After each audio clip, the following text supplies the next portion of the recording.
ইরানের সাথে চলমান যুদ্ধের মধ্যে বড় এক দুঃসংবাদ দিচ্ছে যুক্তরাষ্ট্রের প্রতিরক্ষা দপ্তর পেন্টাগন।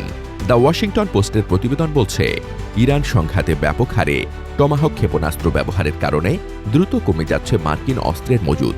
আর এতে করে শুধু যুদ্ধ নয়, যুক্তরাষ্ট্রের সামরিক প্রস্তুতিও পড়তে পারে বড় ঝুঁকিতে।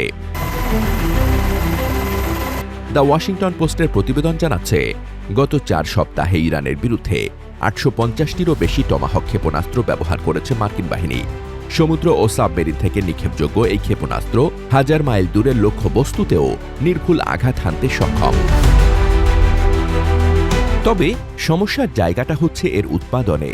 বছরে মাত্র কয়েকশো টমাহক তৈরি হওয়ায় দ্রুত ফুরিয়ে যাচ্ছে এর মজুদ।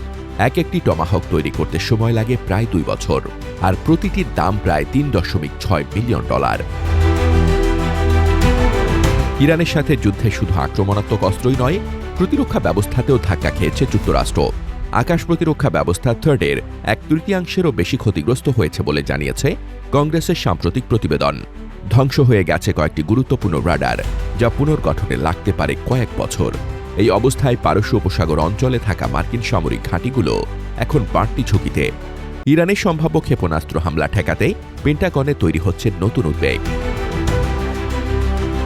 ওদিকে ইরান ইতোমধ্যেই প্রতিপক্ষের বিমান প্রতিরক্ষা ব্যবস্থায় আঘাত এনেছে।